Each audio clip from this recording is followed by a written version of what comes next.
being called a snitch came from Suge. Suge told Tupac to say that about me. But Suge was a capitalist. He used Pac. Pac didn't even... We're looking at Jacques Agnon, better known as Haitian Jack, once the king of Brooklyn nights, now soaking in Dominican sun. Far from the chaos of East Flatbush or the paranoia of 90s Manhattan, palm trees wave behind him as he talks slick on Gully TV, calm as ever. He flashes that same smooth grin, still dressed sharp, still claiming, I don't rob or end my friends. We got a problem. We go our separate ways. Sounds peaceful, right? But the hip-hop world isn't buying it. To fans, rappers, and the culture itself, Jack's already been judged guilty in the court of streets. Everyone's heard the story, or at least the version whispered through blocks and endless documentaries. Had a big mouth, too. He was talking a lot of shit, too. He was talking a whole lot of shit, and sometimes niggas is like they gonna get at you when you talking shit. They gonna get at you, bro. You feel me? And as far as the situation, I know, you know, it's supposed to be some shit between him and Haitian Jack and some jury or some shit like that or whatever it was, you know, and Biggie was telling, bro, you don't even fuck with that nigga, you know what I mean? Haitian Jack, the man who once made fear his trademark, supposedly rocked Tupac's stolen jewelry. Necklaces shining, bloody, and loaded with meaning. Just hours after the Quad Studios ambush, that image never left hip-hop's memory. The legend says Jack didn't just rob Pac, he planned the whole thing. While Pac was fighting for his life in a New York hospital, Jack was allegedly in the club, laughing, flashing those same chains that told the story of Betrayal louder than any track ever could. You know, and I had known Jack through school there, and I used to say, you're out of your league. You know? You hang with the big boys now. Yeah, you're out of your league. Every time Haitian Jack talks, it feels like he's testifying in a case that ended decades ago. But he just won't stop talking. Every word, every proud line about being raised by wolves adds more layers to the legend. Because this is the same wolf who once trained Tupac himself, the one who taught him how to move, dress, and survive in Brooklyn's jungle. Humans are not just good and bad, black and white. They're compassionate at times. They're sexist at times. A man can be sexist and compassionate to women at the same time. I was. Look at the lunatic and look at Brenda's got a baby. But no matter how confident Jack sounds, the image of those bloody jewels from that infamous night keeps haunting the culture. The rumor that Pac's mentor was also his betrayer still hits hard. Let's rewind. Before the fame, before the chaos, Jacques Agnon was just a Haitian kid whose family escaped poverty and landed in Brooklyn, a place where rules were written in blood, not paper. From the start, Jack wasn't shy about his goals. He wanted respect through fear. He once said, the respect the Jamaican crews got, that's the respect I wanted. All the records that I heard were like all one-sided. But I'm an actor and I was a poet, so I felt like if my story is to be believable, I have to tell the multifaceted nature of a human being. That hunger pushed him straight into the game and turned intimidation into a lifestyle. By the late 80s, Jack was making more cash extorting dealers than most rappers ever would with platinum records. Even his own father, in one wild family twist, crowned him King of the Thieves after Jack hunted down stolen goods like a street soldier on a mission. The streets weren't just about violence. They were about power moves and politics. That's how Haitian Jack built his empire and became the man everybody wanted in the room. Promoters begged for him at parties. DJs gave him shout-outs. And even Madonna was dialing his number when she wanted to feel a little danger. No exaggeration. Jack really had Madonna eating jerk chicken in Brooklyn. At his peak, he was everywhere, surrounded by future legends. Big Jimmy Henchman, Trick. Not just hustlers, but power players who respected his status. Even the toughest street figures gave Jack that silent nod of authority. Then came 1993. Atlanta studios, smoke in the air, above the rim, filming in full swing, when Jack met a rising fire named Tupac Shakur. One handshake, and the game changed forever. Jack didn't just mentor Pac, he transformed him. Suddenly, Pac was dripping in Versace, flashing a Rolex, walking with a whole new swagger. This wasn't just a makeover, it was an initiation. Jack opened the gates of the Brooklyn underworld and handed Pac the street credibility he'd only flirted with before. As Pac once said, I used to dress in baggies and sneakers. They took me shopping. That's when I bought my Rolex and all my jewels, Shakur told Vibe from his Rikers cell. That thing made me mature. They introduced me to all these gangsters in Brooklyn to Pac. Haitian Jack was more than a friend. He was survival itself, a man who knew how to walk among wolves and still keep his crown shining. And you can see the lessons that I missed when you talk to me. You can see where I haven't had a father when you talk to me. You know what I'm saying? You can see where I spent a lot of my time in the streets when you talk to me. Because the words that I say are not words that come from a mother's mouth or a father's mouth. It's words that comes from a pimp's mouth or a hustler or a dealer. But like every hip-hop fairy tale, this one turned dark, fast. November 18, 1993. The Parker Meridian Hotel in Midtown Manhattan. Pac, Jack, and a few others caught up in a night that would shake rap history forever. A 19-year-old woman named Ayanna Jackson accused Shakur of assault in his hotel room. Pac swore it started consensually, said he even left before anything happened, claiming Biggie Smalls had been there earlier that night. But depending on who tells it, the story changes every time. When the courtroom lights dimmed and the verdict dropped, the streets noticed something strange. Jack walked free. No cuffs, no mugshot, no headlines. His charges, gone. Meanwhile, Pac took the fall, convicted of first-degree misconduct and sent to Rikers in '95, one of the toughest prisons in America. Same night, same room, same case, yet only one man paid the price, and that man was Tupac Shakur.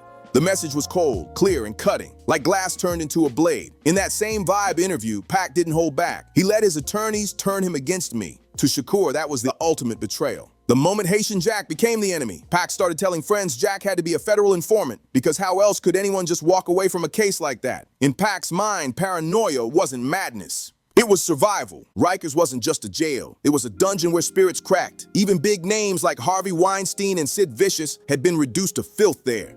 For Pac, stuck in those conditions, every rumor felt real. Every silent call from Jack turned into proof of guilt. Every missing visit became another stab in the back. And it wasn't just Pac's paranoia. The streets were talking too. Whispers that Jack flipped sides, maybe even sold him out to the feds or to his enemies. Even Suge Knight and Mike Tyson were warning Pac. Be careful who you trust in New York. The air was electric with tension. Then it all blew up. Boom, it's all over. And we can see, how this shit fall. But that's how it is. And the reason being is because if I can't live free, if I can't live with the same respect as the next man, I don't want to be here.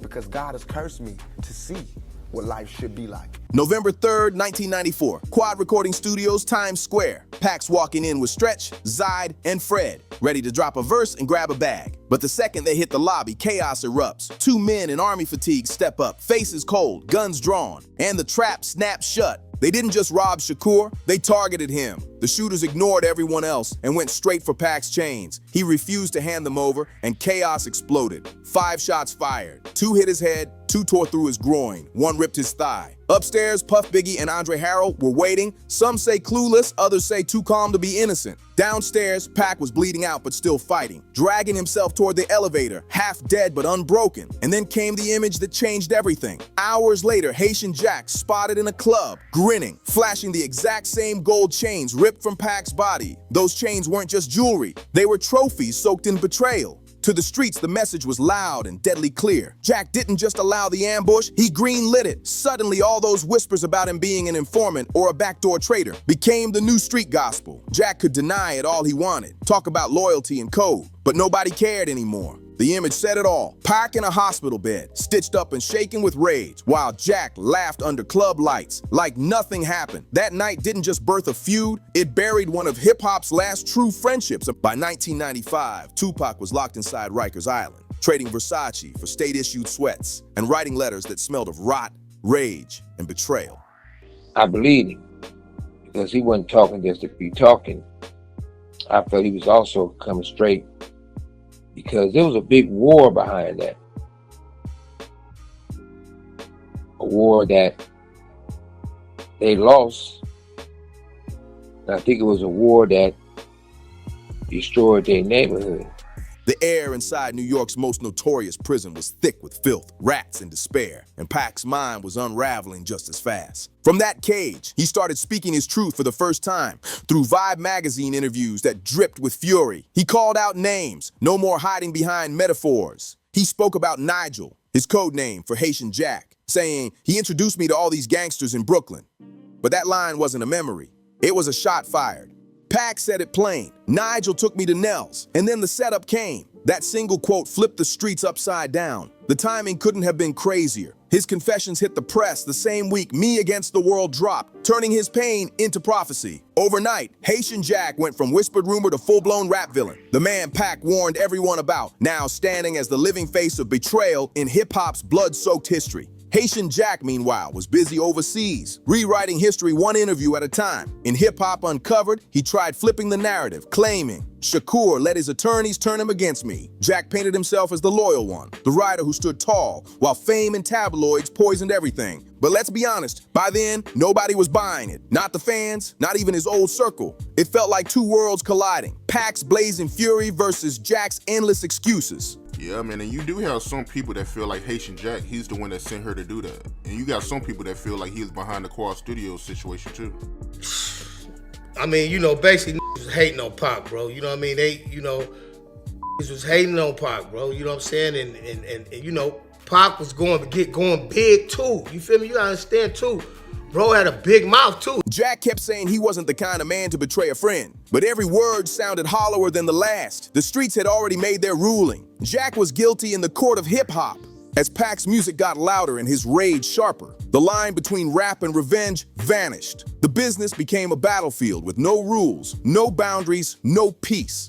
Then came the turning point. Suge Knight stormed in and bailed Pac out of prison for $1.4 million. That wasn't just a deal, it was a takeover. The West Coast had just claimed hip-hop's most explosive figure. Pac walked out of Rikers and straight into Death Row's Black and Red Kingdom with Suge by his side. And the feud officially went nationwide. Meanwhile, Haitian Jack was still ruling the East Coast nightlife, the kind of scene where every handshake could turn into a setup. He moved in circles with Jimmy Henchman and stayed connected to Bad Boy Entertainment. I felt like, you know, they had like, you know, a whole lot of potential. Jay was more quiet.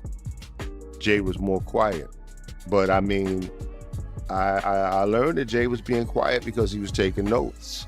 He was taking notes, observing everything, taking it all in.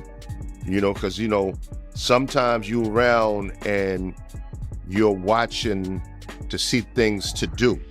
A link that only grew more suspicious as the violence around hip-hop started piling up. The war between coasts wasn't just on wax, it was bleeding into the headlines. Jack once claimed he was at Jermaine Dupri's birthday party in '95. The same night Suge Knight's right-hand man, Jake Robles, was gunned down after an argument with Puffy's crew. Coincidence? Maybe. But that same shadow kept reappearing every time bullets flew or alliances flipped. Jack's name was never far from the action, always hovering just outside the camera frame, like a ghost haunting every major hip-hop crime scene. Even other street legends, Big U, Bimmy, Trick, couldn't talk about that era without Jack's shadow sliding into view. Through the late 90s and early 2000s, he wasn't just a bystander. He was a constant, a silent figure in a deadly chess game where loyalty, money, and bullets shared the same board. And the East Coast-West Coast feud kept leaving more bodies and more questions behind. Haitian Jack's legend only grew when he finally slipped up in LA, caught in the chaos of a nightclub shooting back in 2004. That one mistake gave his story a new chapter of infamy. He did time, lost his visa, and by 2007, the US showed him the door for good. Now instead of pacing Brooklyn streets or Manhattan clubs, he's posted up in the Dominican Republic.